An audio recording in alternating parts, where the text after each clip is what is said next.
Good morning, everybody. I'm so excited to welcome you to the October membership meeting of the Austin Herb Society. We are just all about everything herbal, from talking about how to use them in our landscape to talk about using them in culinary and medicinal purposes. And today we have a very interesting speaker who's going to tell us another way about herbs and farming. And so today's speaker here to tell you about that. Here's Aline to tell you about our today's speaker. Good morning, everyone. I'm thrilled that we have with us today Heidi Sloan, who is the director of Genesis Gardens out at Mobile Loaves and Fishes Community First here in East Austin. She's been the director of this garden, dealing with people who are transitioning out of chronic homelessness. This is a wonderful organization, and she knows a lot about what she's going to speak to us today. She's been in this position for 8 years, but she's also been an avid gardener at her father's knee, growing tomatoes and other vegetables from the time she was a little girl. So we thank Heidi for coming in and talking to us today. It's about community gardening, or growing in community, as we see the title of her program. So welcome to you, Heidi, and take it away, my dear. Thank you so much, Aline. Thank you, Karen, and thank you, Austin Herb Society. It is wonderful to see all of your faces this morning. If at any point during my presentation you need me to slow down or speak up, or there's some technical glitch, just let Karen know, or someone unmute and holler at me so we don't miss anything. But I think we're going to have a great time this morning. I'm really excited to be here, especially on such a beautiful day when I know we're all thinking about what we're going to grow this season and what's going in the ground right now. I'm going to go ahead and share my screen. I have a PowerPoint presentation for you all. The only problem with sharing screens is that then I don't get to see all of your beautiful faces at the same time. All right.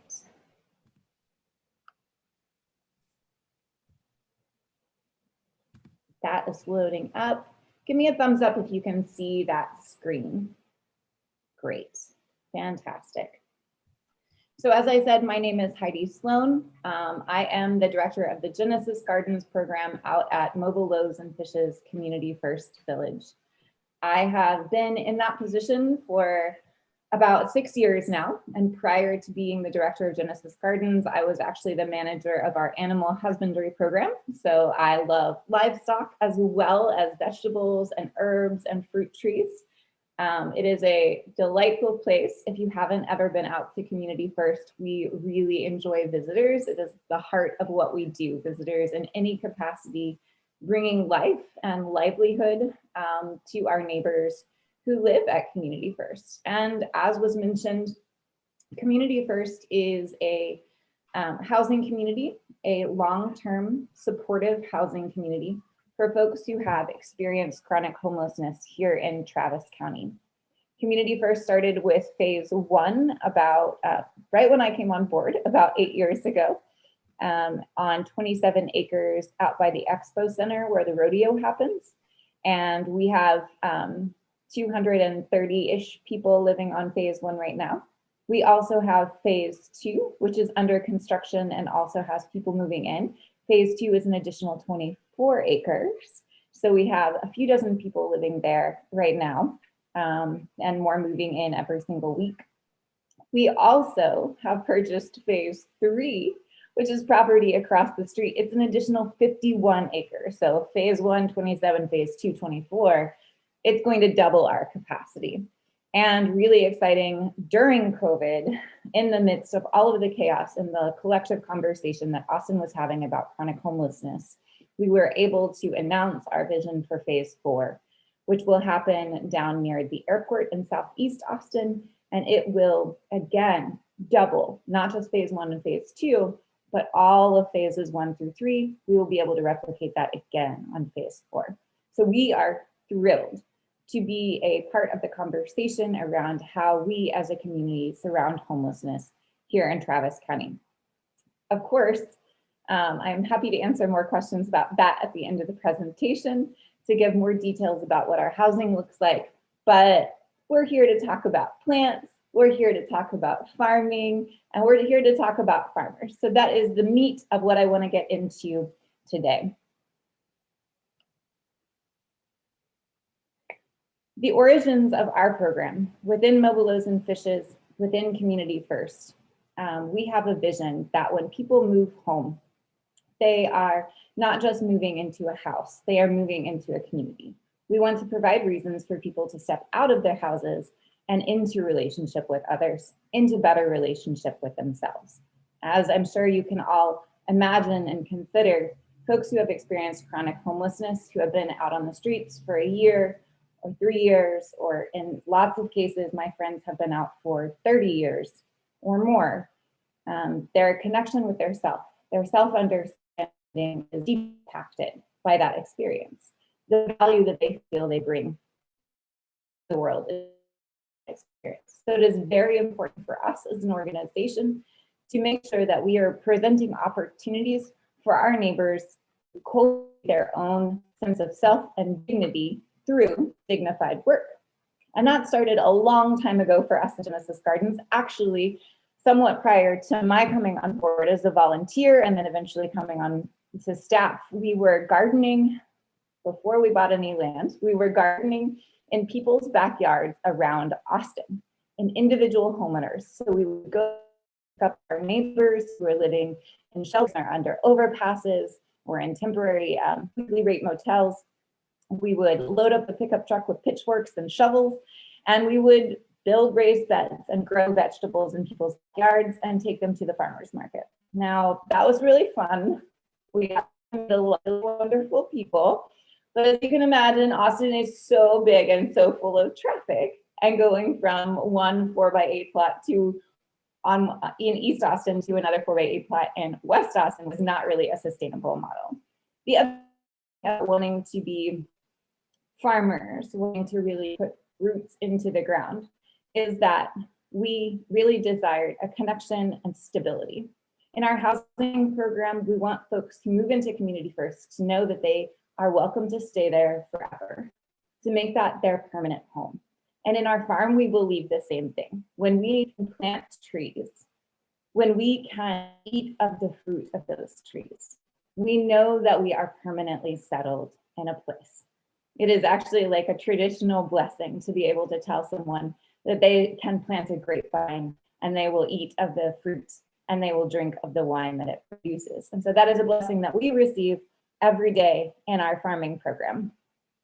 But it has been certainly a lot of lessons learned along the way to get there. And that didn't, the lessons we've learned in growing people's backyards and in different places around the city certainly helped us to understand how we build social connection between folks who have had this experience of homelessness and folks who really have not, who are at home in their houses and in their yards. And now that we have Community First, and on Community First, we have about a half an acre of annual vegetable and fruit and herb production. We have about 300 fruit and nut trees around the property. We have a geodesic dome full of tropical fruits like bananas and papayas. We have avocado trees and herbs in there that really like to be cared for over winter inside, like our lemongrass. We do Malabar spinach year round in our geodome. We have 2 acres of pasture on which we grow eggs, as well as have dairy goats. They're pause on production because of COVID-related stuff, but we have traditionally made goat milk soap from the dairy goat's milk that we grow. We raise bees. We have several beehives that are wonderful honey makers, as well as beautiful pollinators for our gardens. And on phase 2, we are super excited. We just put the skin on a new aquaponic and hydroponic greenhouse, and we're going to move all our leafy green production into that space.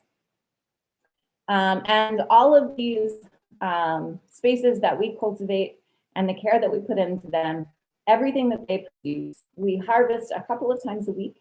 We wash it up. We follow really, really strong safety, food safety protocols, because we know that a lot of our neighbors have really vulnerable immune systems. And so it's really doubly important for us that we take good care of them. We package them, we make them beautiful. And then every single Saturday for the last 8 years, we have had a free on-site farmers market.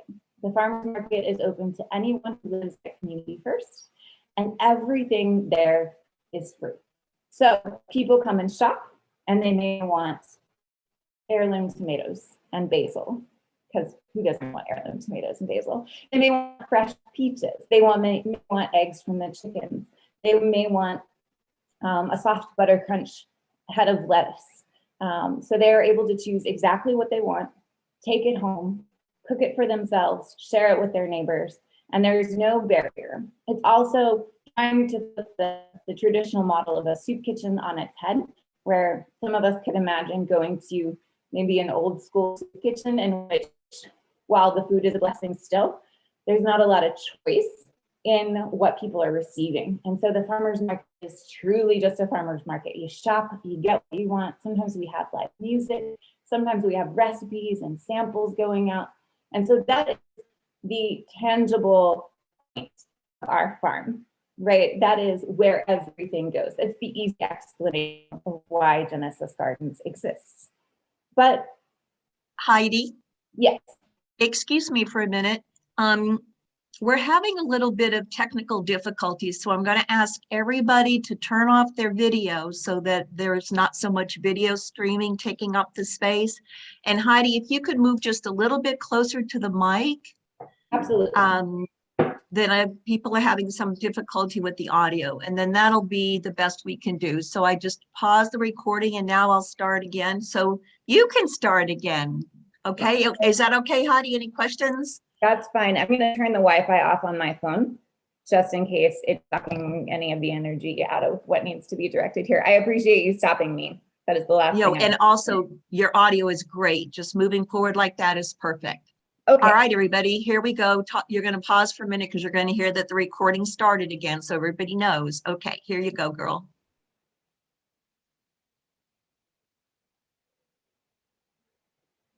Okay. And so one might ask oneself, if we have a farmer's market full of vegetables and fruits and honey and eggs, it might just be easier for us as an organization to purchase that food from wholesale suppliers. Food in our country is cheap. It's easy to come by. It's undervalued, to be quite frank. And so we could go to the store and we could buy all of those things and just give them to our neighbors instead. And so why do we go through, you may ask yourself the same question in your own garden, why do we go through the painstaking process of planting our vegetable gardens, of choosing the perfect herbs, of composting and double digging and all of the things, of weeding? Why do we weed? It's a great question. And for us, it's a really important question, why we choose the harder path of having our own farm. And it all comes down to these two notions, one of care and one of leadership. We believe that being able to be settled in a place and being responsible for the cultivation of that place is the first step in being able to care for ourselves, for the world and the resources around us, and for other people. So farming and gardening are ways of expressing care. Farming and gardening are also ways in which we begin to take responsibility for the care that we put out into the world. Our carrots that we just seeded 3 days ago have to get weeded before they germinate. They have to, or they're not going to make it on their own. Our chickens have to get let out and fed every single day. Our baby goats need our attention ongoingly. And so when we commit to caring for and cultivating the land, it is a first step in being able to care for and to cultivate relationships with one another. When we see that someone is trustworthy with our trees, with the animals that we have in common, we can believe them to be trustworthy in bigger and bigger spaces, including in our relationships. And folks who have experienced homelessness, this is a huge issue. because there are a lot of instances in their lives in which someone has not been trustworthy, or more likely, a whole lot of someone's, in which they themselves have not felt trustworthy, capable of stewarding someone else's commitment, relationship, gifts, and challenges with them. And so we believe that farming is a method of cultivating care. We also know that farming is a method of cultivating leadership. On our team, we have about 12 of our neighbors who live at Community First who work on the farm at any given time. They are responsible for different areas of the farm. They go and let the animals out, and I don't check on them. They make sure there's water for them, and I don't check on them. They double check our irrigation systems. They're planting collard greens this morning. They are the farmers. They're doing the work. And so they are part of the process of farming. We set goals together. We work on team building. How do we resolve conflicts together and not just avoid it? Because if we're working on the same row and we're doing it in different ways, we have to talk to each other. We talk about technical skills, how to use our tools, why our planting plan is the way it is. But most of all, what we do in terms of leadership is welcome volunteers onto our farm and set up our neighbors, folks who have experienced homelessness, to be leaders of everyone that we welcome, to show them how to do the work that we do, to take care of their safety, to make sure they have an excellent time, to really reframe how Austin understands the issue of homelessness through the acts of care on a farm. We're going to talk a lot more later about how we incorporate this idea also of trauma-informed care on our farm, which is a really especially powerful way of acknowledging that people who have gone through traumatic experiences have the ability to still show up as their greatest, wholest selves. But right now, I want to explain a little bit more about that dynamic with our volunteers. Pre-COVID times, every single week on the farm at Genesis Gardens, just in Genesis Gardens, not at Community First as a whole, we were welcoming about 100 volunteers every week. They were coming and doing washing and bunching with us, as Erin is demonstrating here. They were coming and helping us gather eggs. They were coming and helping us plant and do bed prep and weed and spread mulch and all of those tasks that we always do. We welcome individuals. We welcome families, groups like Boy Scouts or church groups, Sunday schools, groups just like this. We welcome organizations, so lots and lots of team building days with businesses from around Austin who want to get out of the office and go get their hands dirty. We welcome 3 times a year on-site interns to live at Community First, to really dive deep into our neighborhood and into our farm. These are folks who see themselves working in sustainable agriculture in the near future, who have a particular interest in homelessness. We host field trips on the farm. These are mostly elementary school aged children who come out and they want to just see a farm, and they have really no conception of what Community First is until we start to explain how a farm is a place where lots of plants and animals have a home, and Community First is a place where lots of people have a home. And in every single one of these spaces, it is our neighbors, our folks who we have moved into our housing program, who are working on the farm, who are leading out, who are speaking with authentic voices and asking those volunteers to be part of this bigger thing that we are doing together.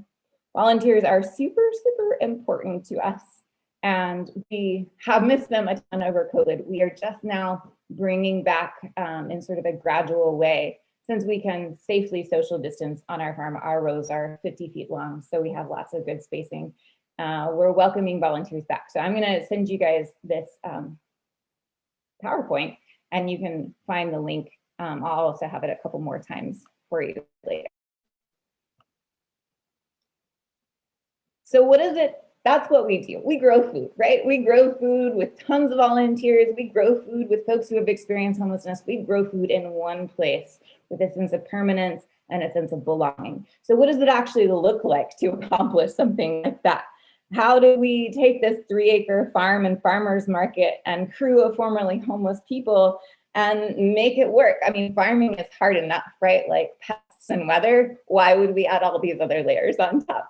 Well, we have some strategies and tactics that I'm going to share with you today. We really believe, after a lot of years of trying many things, in human scale farming. Confession, I do have a Kubota tractor, love it.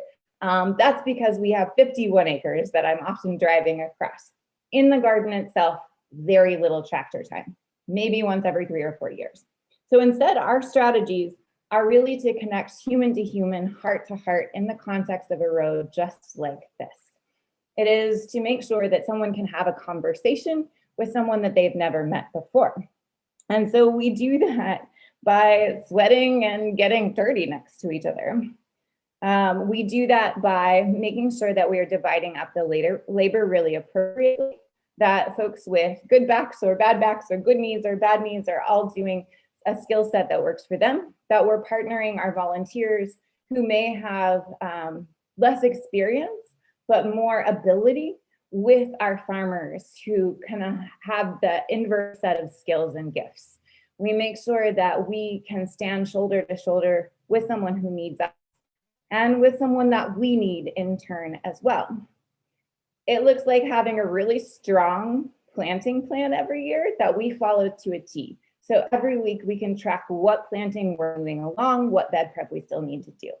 It looks like having really, really good record keeping so that we understand exactly how long onions take to bulb up in our soil, so that we know how many people are taking curly mustards versus flat mustards at the farmer's market and plant appropriately next year. For us, human scale farming looks like practicing rotational grazing in our pasture, which means we move our animals around from small plot to small plot so they always have fresh grass. So then we're never having to deal with a ton of manure. It looks like making sure that we each are diving deep into what we are passionate about and make sure that we are getting the knowledge we need to be good leaders in our appropriate division of labor. My friend Ernest manages all 300 of our fruit trees. He can prune them, he can fertilize them. We plan it together. I buy the materials he needs and make sure he gets the volunteer support he needs, but he takes that and he just does it. It's amazing. And then our tools. So within the strategies, we also have to say, well, how do you actually make the planting plan go? How do you make sure that things get done on time? And like I said, we have the Kubota, but I'm going to get into a little bit more of our human scale tools, because driving a tractor up and down rows with 100 volunteers a week makes for a really unpleasant time. It honestly also makes for kind of a scary time.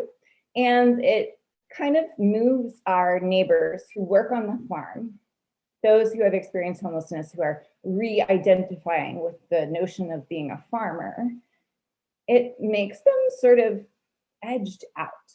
Their capacity, what you can do with a shovel or a rake versus what you can do with a tractor, you feel less needed.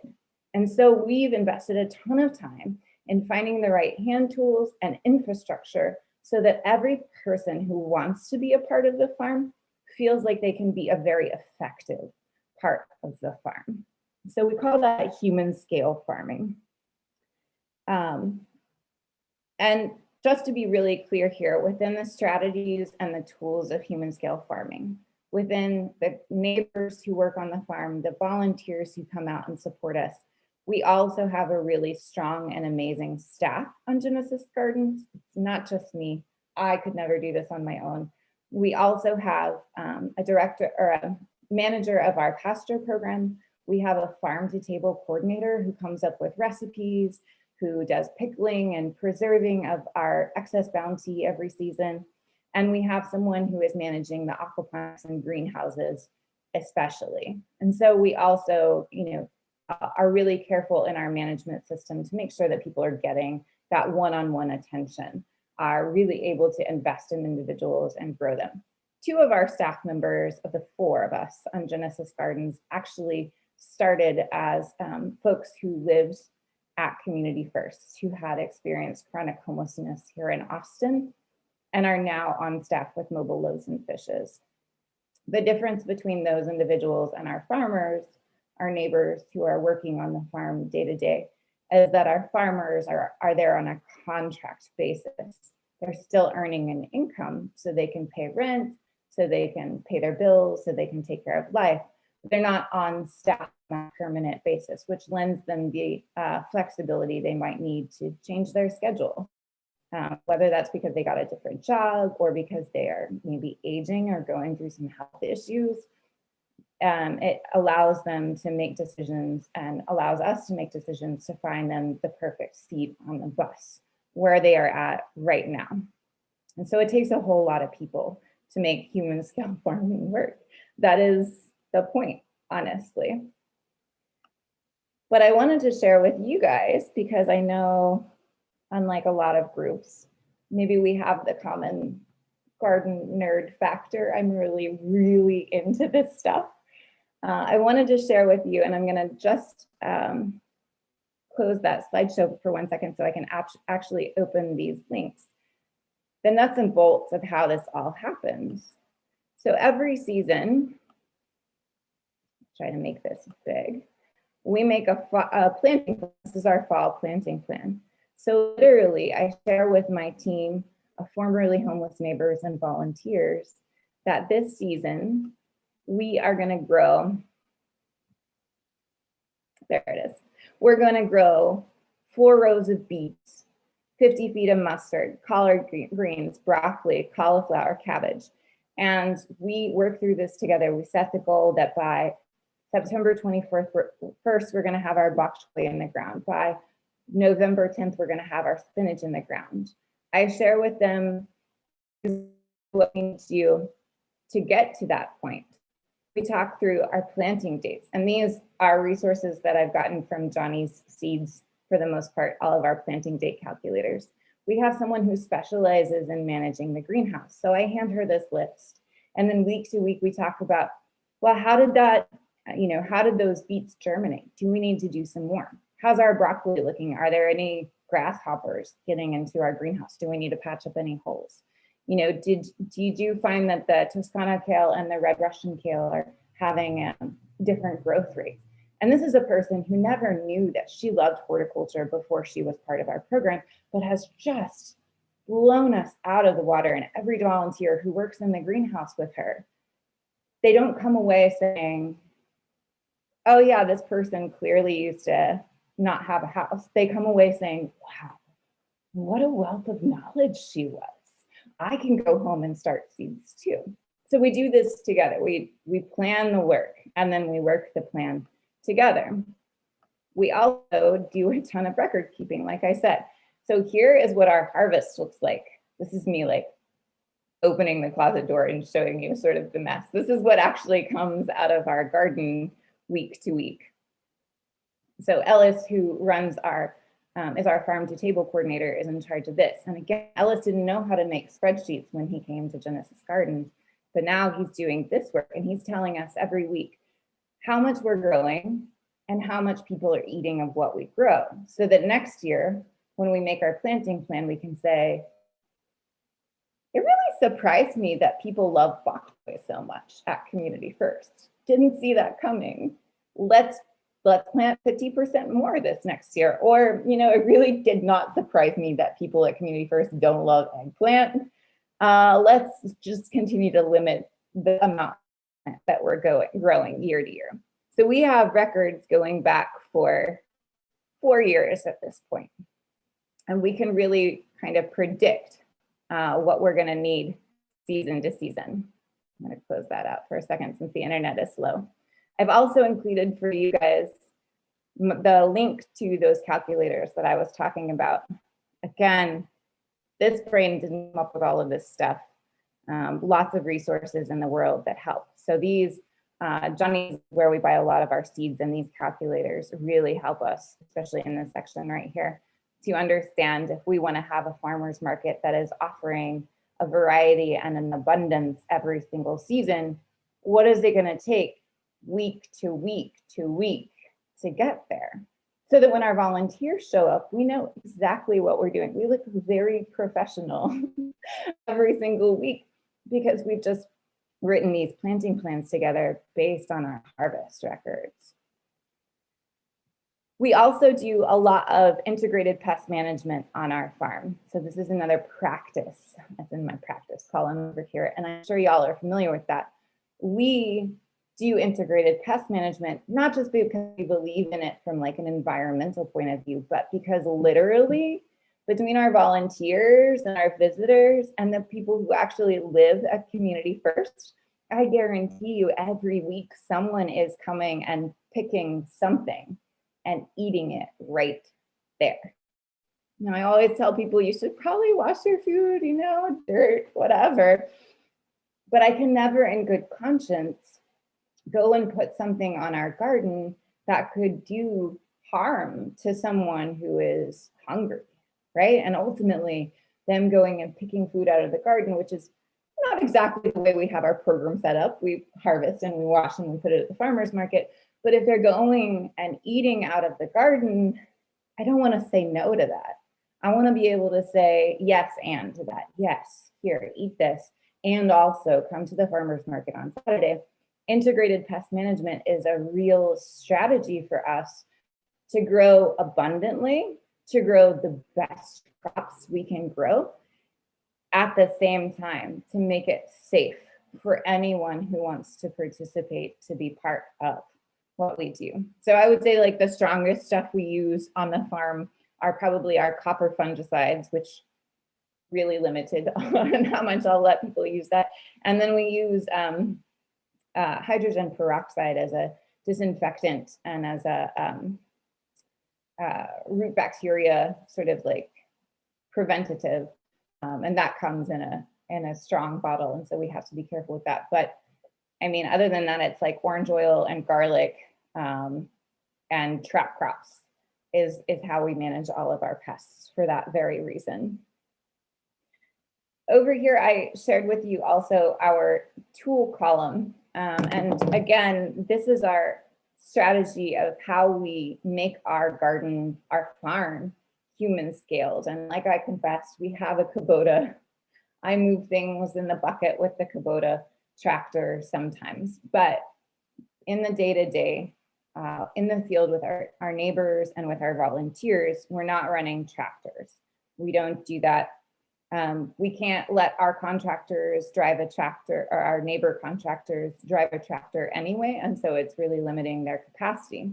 So what we do instead is after a lot of years of looking, we purchased a BCS, my favorite tool. We purchased a mid-size 2-wheel walk-behind tiller tractor with a few implements on it. This acts like a lawnmower, basically. The wheels drive themselves and you hold on. There are some instances where there's a little balancing or a little wrestling, but I would say 60% of the people that I work with can drive this. 0% of the people that I work with can drive a big four-wheel tractor. And so we have made bed prep, which, you know, we're rotating crops and we're planting intensively every single season, as you saw in our crop plan. This is a game changer for our bed prep program. We also use a lot of long-handled tools that prevent us from having to bend. Folks who live at Community First not only are beginning farmers and growers and gardeners, but they also have had the experiences that come with living on the street, the lack of healthcare that comes with living on the street, the sleeping on concrete or on cardboard or in tents for a decade. People have bad backs, people have bad knees, people have an average age of 60 years old at Community First. These are our farmers. They are not spring chickens necessarily. And so we look for a lot of long-handled tools, things that prevent us from having to bend over ever, pretty much is the goal. And so this is how we seed. We direct seed a lot of crops on the farm and use micro sprinklers to water them in instead of having volunteers and our neighbors go and plant seeds, we use things like the Jang seeder, which we fill this hopper here, and then it automatically seeds into our rows for us. We use tools that our volunteers, let's see if this will work, there we go, that our volunteers can hop on and really be great farmers. So instead of getting on the tractor and doing the rototiller, we hand them a broad fork, especially those high school boys and girls, honestly. High school girls, top notch. Hand them a broad fork, jump on it, and go and open up that soil so we can plant our tomatoes, so we can add compost in. We're always looking for long-handled tools. We use things like two-wheel wheelbarrows, two-wheel wheelbarrows instead of single-wheel wheelbarrows, because we got bad hips on our farm. And it's just little things like that that help. I'm going to show you a couple more of our favorite tools, and then I'll get off this slide, which is one of my favorites, obviously. Another long-handled tool, so every time I see someone on their knees weeding, I either get them a garden cart to sit on, or I hand them a long-handled tool, like a stirrup hoe, or my personal favorite, the collinear hoe. So no matter what plants we're working around, these tools can get in there and weed right around the crop. And you know, honestly, I've been doing this 8 years too. My back doesn't want to bend over and weed anymore. I want long-handled tools. And I know that has to be the case for our neighbors as well. Finally, one of my last favorite tools that I'll share this morning that prevents us from having to do a lot of weeding, which weeding for me, hardest part of farming. Occasionally harvesting I would put on that list, but for the most part, weeding for me is the hardest part. And we use silage tarps, which are black and white plastic tarps to cover our beds when they're not planted. And this does a phenomenal job of pushing back weeds season to season, so we don't have to get down in the soil and start picking, or even get out those long-handled tools. The silage tarps prevent light from going in, so you'll get some initial germination, especially if you water before you put it down. And then you just lay them on top of the ground, and they clobber all of those plants that want to pop up when you're planting. So this is a lot of years of strategy and tactics going into the tools that we choose. We also choose infrastructure that works for the bodies of our neighbors. We have raised beds in all of our rows, which helps a little bit. In our community garden area, which is for not just the farmers, but people who live at Community First to grow the vegetables and the herbs that they want. We actually buy planter boxes that are lifted up on stands. We have blended soil that does better in that raised sort of like airy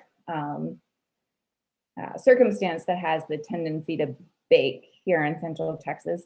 And so we do a lot of moisture retention work in our soil. But we want anyone who wants to grow to be able to grow. And so when we started designing our Aquaponics Greenhouse on phase 2, we actually decided to make, because of years and years of having people have to leave the farm because even the long-handled tools, even the two-wheeled on the front wheelbarrows were not enough for their body anymore, we decided that our aquaponics farm would be an accessible space. 100% of that space is accessible by wheelchair, and it will always be that way. Whether you're planting or you're harvesting, whether you're feeding the fish or scrubbing the trays, all of the aquaponics system is for everyone to participate in. So we're thrilled for that. But for us, the final thought around accessibility is actually not just physical accessibility, but emotional and social accessibility. And so I want to just touch on how in the garden and on the farm, we desire and we practice meeting trauma in an effort to grow and heal together. So trauma-informed care is this idea that folks who have experienced trauma sometimes have bigger than is appropriate reactions when something is triggering, when something is scary. Food can be really triggering for someone who has been hungry in their lives, right? Not having enough to eat Having been in that space, some folks will just be triggered if you say you can only have one serving. Some folks will be triggered if you say we're running out of X.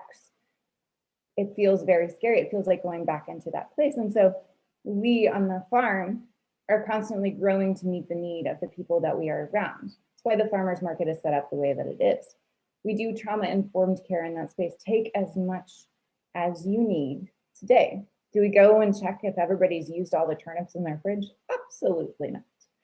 If you want a whole mess of collard greens, that's your deal. We're gonna say yes to you because we don't want you just to be fed.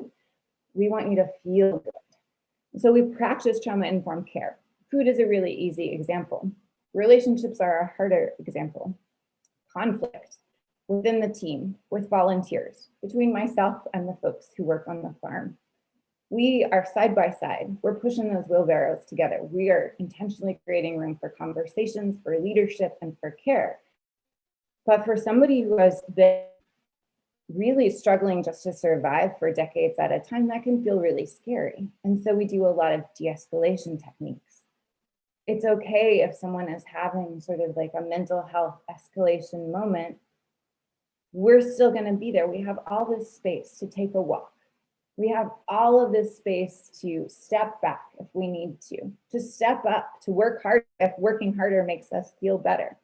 We have volunteers who show up week after week after week and know our farmers, know what scares them, know what makes them hopeful about the future, which would never happen if we just said we're about production and that's all that we are here for. We are about getting the biggest bang for our buck out of the soil that we have.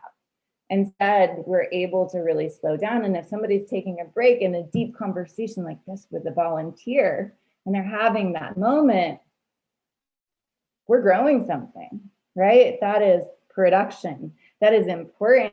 That is the identity that we are cultivating in our farmers, as well as in the community of Austin that comes out and serves with us. That no matter what the background, what the fear is, that we together can move through it, can make space for it. And I'll be really real with you all. I'm sure you have this question. I haven't looked at the chat, but every time I talk about homelessness, people ask me about things like mental health and substance use. And 100%, yes, we deal with mental health and substance use in the farm every day. So you think about the weather patterns, the pest patterns, you think about the volunteers that do or do not show up. You think about the Broad Fork or the hula ho and how much you can actually get done. And then on top of that, you think about we are working with a population that overwhelmingly deals with mental health issues.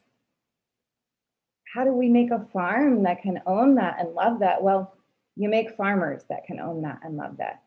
For example, on our harvest team, I don't know why it's our harvest team that tends to draw people who struggle with deep mental health issues. But we've had a couple of people who we just watched go from our dear friends to a slide into real struggle. And you know what my other harvesters say on that team? As soon as they're ready to come back, they have a place here. They're part of my team. I can't wait for them to be okay and to be back at it with us. That is trauma-informed care. That your worst day is not who you are. That your best day is your potential, right? And we are farmers who believe in the potential, not just of our soil, but of our people. We have to, otherwise there's no way this would work. If we just wrote everyone off who had a bad day, I would have been fired a long time ago, and so would my whole team. And so instead we hold on to the belief that together with support and with grace, we can come back to what we love and continue to grow into the people we want to be there. We talk a lot about, well, everything, about PTSD, about bipolar disorder. We talk about racism and sexism. We talk about food insecurity. We talk about how so many people on the farm hate their birthdays because they didn't get celebrated growing up. We talk about hating attention or avoiding relationships, being constantly worried about money. We just talk about it because what else are you going to do when you're feeding a carrot bed? You're going to talk about what's important to you, and you're going to gradually become more and more vulnerable to the other people who show up every morning, committed to that patch of beets or to that dairy goat or whatever they are deeply committed to. And we're going to trust them because we can see that they are exemplifying care and leadership in the space that is available to them. Does everyone get along perfectly? No, don't worry.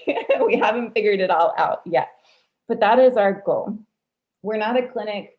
We're not social workers. We're just regular, messy people who work on a regular, big old messy farm and love that all of our vulnerabilities are out there for everybody to see around us. With our volunteers, we know that this introduction can be a little bit intimidating.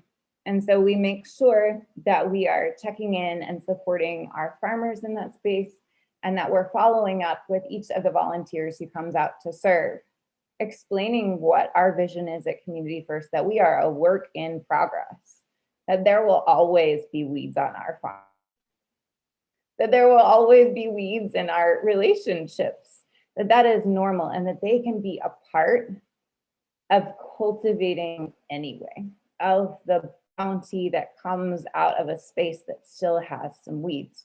And it's just kind of magical to confess to people that we're not perfect and to watch how much they just go, oh, thank goodness, I'm not perfect either. Maybe I can hang here. That's the space that we're after.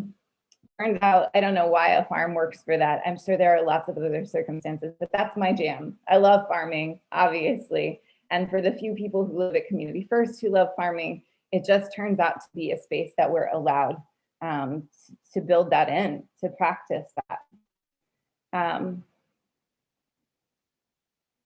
Let's see. I will just make one final note here as I click to our last slide. It's hard to end this conversation, even though I'm like clearly having a soliloquy here. It's hard not to just tell you about every single one of the people who work on the farm and how much I adore them and admire them. But I would say most of all, just like you show up to these meetings because you are proud of what you grow. You know, I grew chamomile in my yard this last year, and I was so proud of the like 3 cups of tea that I made out of it. The pride of being able to feed our neighbors in Genesis Gardens is what drives us. The fact that when volunteers walk past the farmers market or walk past the houses that we build, they say, ooh, I would like that too. That's good enough for me. That we don't put out things that have wormholes in them. We don't never put out dirty produce. That everything we do it with pride. Even if it's just this small impact that we're making on the world. We know that our neighbors are watching us, the people who are going to eat of this food, the people who are going to live in these houses.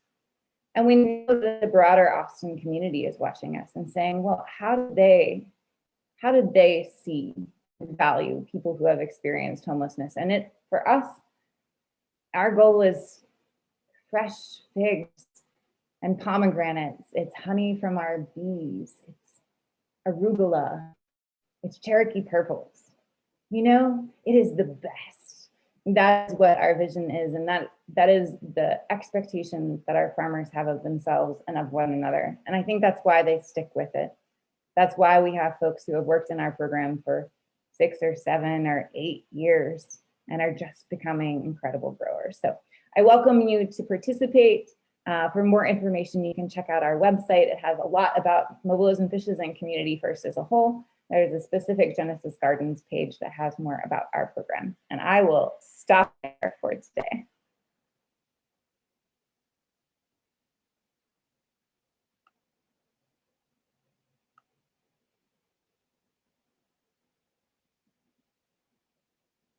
Mute. All right. I'm sorry, it took me a moment to unmute here. Heidi, thank you so much for a marvelous presentation under somewhat difficult technical circumstances. You know, despite everything we do, run-throughs, getting online, checking everything, sometimes things just crop up, and this appears to have been one of those mornings. but Heidi handled all of this with great aplomb, continued and gave us a fascinating presentation. And we do have a few questions. We didn't get any at first because I think everyone was so transfixed by what she was saying, and she was answering our questions almost before we could ask them. But we do have a few, and I will relay them to you, Heidi. And you're unmuted, of course. Our first question is from Sylvia. Sylvia says, exactly when and where is the farmer's market? We're all ready to drive out there now. Yeah, so the really special thing about our farmer's market is that it happens every single Saturday, rain or shine. Trauma-informed care means food security. And it is right in the middle of Community First. But fair warning, it is only for people who live at Community First. So we have neighbors who have experienced homelessness and missionals and some staff members who all live there, and they all come shopping. And I'll tell you, we sell out every weekend. We get about 80 people come out and shop with us, and they take everything home with them. What about volunteers? If we volunteer out there, do we have access to the farmer's market then? Not exactly, but we do often have like the odds and ends extra. And I have been known to shove some radishes or flowers or lettuce in people's hands and just be like, you know, you need to take this and taste it because you're part of what we did. So we do share a lot of food. It's just a little bit more formal for our farmers market. All right, thank you. Another of our members, Andra Millian, says, quote, mobile loaves and fishes have been most successful, and she capitalized most, at how best to deal with Austin's people experiencing homelessness. Just one second, let me get to the rest of it. Much better than the city of Austin. We shouldn't say that. Is there any plan in place to set up a plan with the city of Austin to foster a successful program at the current scale of the people experiencing homelessness? And I think maybe you alluded to that, Heidi, but can you clarify a little bit on that? Yeah, definitely. So I'm sure you all know that homelessness has been an enormous topic of discussion, especially over the last couple of years in Austin. And however we may feel about that discussion, which hasn't always been pleasant, let's be real, it is happening. The conversation is happening. And mobile loaves and fishes, as you said, is a huge part of that conversation. This is what we do. And so I would say that mobile loaves and fishes in the city are certainly talking to each other. Mobile loaves and fishes in the county are certainly talking to each other, coming up with best practices. Community First addresses homelessness for a large portion of those experiencing chronic homelessness in Austin, but there are definitely still people who need different resources or who maybe aren't experiencing chronic homelessness, but we can still share that information and grow together. And those conversations, please just know that we're all pushing forward in the same direction, which is to address homelessness. And as for the sort of tangible plan for mobile loaves and fishes, as I said, we are moving people into phase 2 right now. We are planning phase 3, which is directly across the street. And then we have purchased the land for phase 4. So this will allow us, I think the goal for all of the phases is something like 1,200 individuals being lifted up off the streets of Austin. It may actually be a little bit more than that. I haven't looked at the most revised plans.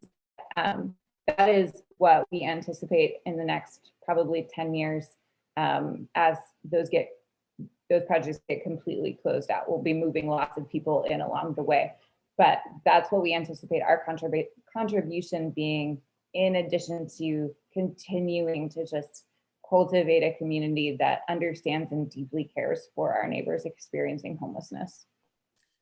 Thank you, Heidi. I have another question, and it may already have been asked in here. I was under the impression that Mobile Loaves and Fishes does have standards of conduct that are expected of the residents in order for them to qualify for this transitional housing. There is always a certain amount of people who are homeless who are unable or unwilling to meet those standards. Can you speak to that a little bit more, how that's dealt with? For sure, yeah. So one clarification that I would just offer is Community First is actually not transitional housing. We are permanent supportive housing, which means that when someone moves in, we hope that they make it their forever home. And a lot of people really do. But when people come out and go through the application process to live at Community First, we try to be really, really clear on what life is like in our neighborhood. We give folks tours, virtual or in-person tours of the property so they can actually see the houses and the RVs that are available so they can see the resources. We explain the rules. And so there are just a couple of main rules at Community First. The first one always is that everybody pays rent, which is automatically a problem, right? Because lots and lots of people who are experiencing homelessness have a hard time paying rent, obviously. That's part of the reason that they're there. And so our rent starts in the mid 200s for our tiny houses and goes up to the mid 300s plus bills for the RVs, which are a little bit fancier. So it's very low rent, but it still exists. So part of what we do in the application process is help people come up with a plan to make sure that they can pay their rent ongoingly, right? Some folks get SSI and SSDI. It's not much. Like, even if they get the full amount, it's really not enough. And so most people need supplemental income. And that's where the farm comes in. We also on site have work opportunities at our bed and breakfast, in our catering and concessions program. We have an art house where people can make jewelry or pottery or paintings and sell them. We have opportunities to work in our landscaping and in our hospitality program. So if someone needs supplemental income, we make a plan with them to find work on property or off property. And then people like me meet up with them. Someone who is like, I would really like to live here. I don't know if I can fit on my monthly income. Okay, what do you love? What do you want to do? How many days a week do you want to? Let's bridge that gap together. So the first commitment is that everyone pays rent.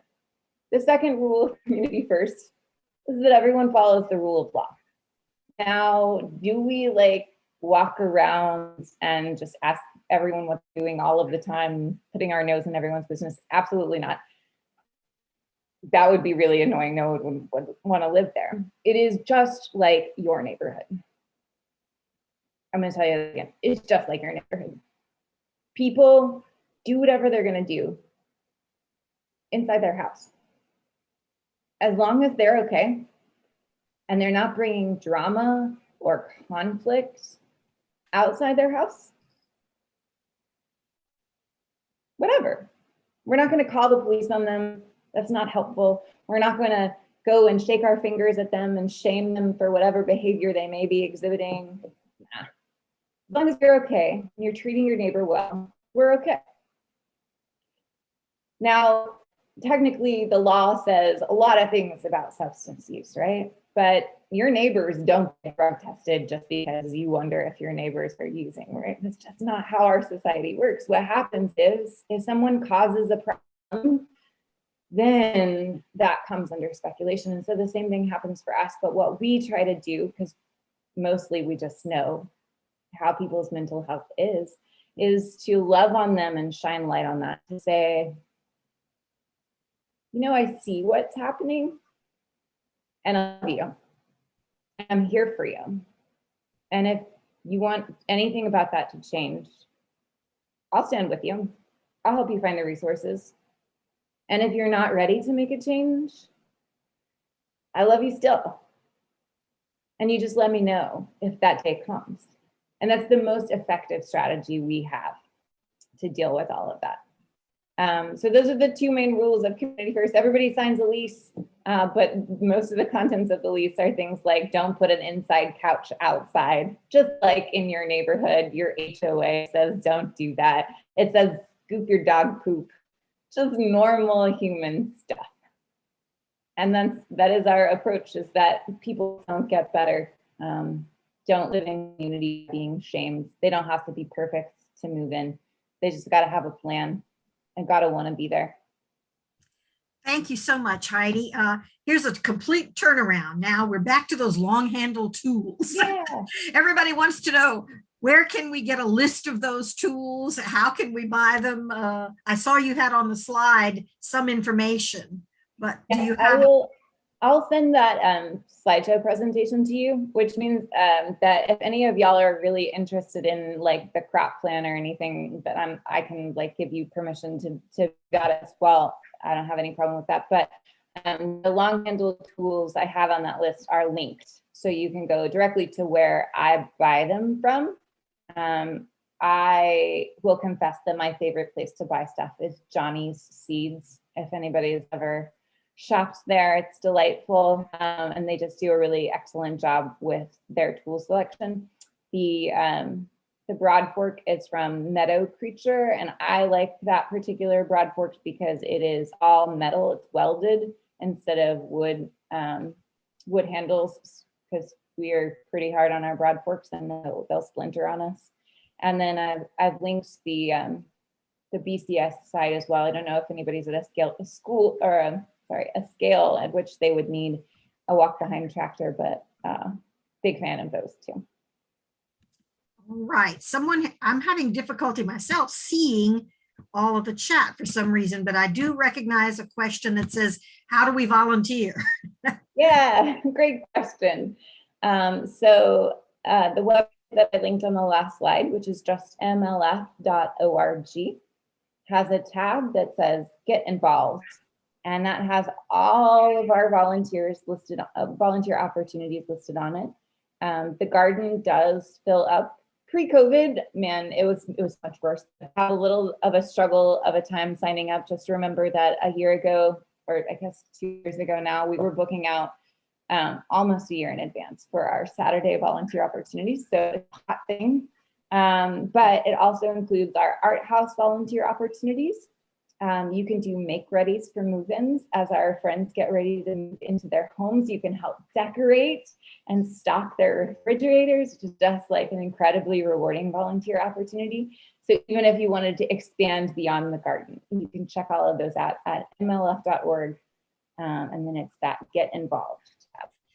All right. And actually, that was the last actual question, but we had a lot of comments thanking you and saying what great work you all are doing, how wonderful your presentation was, how much we've all enjoyed it. Please hope you know that even those of us who didn't comment directly feel it. We mean it anyway. So thank you again, Heidi, for your wonderful time, and we'll be in touch, okay? Thank you so much, y'all. One last thing.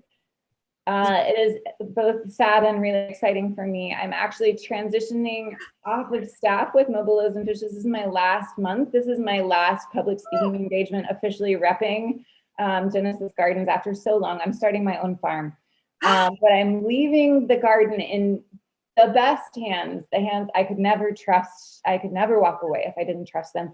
If you know anyone who would love to do this work, we still need to find somebody to take my place, and we need to do it now. So please send them my way, our way. These folks have my contact information. Would love to meet anybody, okay? Thank you. And where are you starting your own farm? We'll be in touch with you as an individual too. It is out in Red Rock, about 30 minutes southeast of town. All right, congratulations. Thank you. Karen, I'm going to turn it back over to you now. Well, thank you, Aline, and thank you, Heidi. That was absolutely wonderful. One of the things we would normally be doing if this was a in-person meeting is passing the hat. And so I really want to encourage people that that website that Heidi gave us, that mlf.org, is also a good place if anybody would like to make donations to this really fabulous organization. So thank you so much.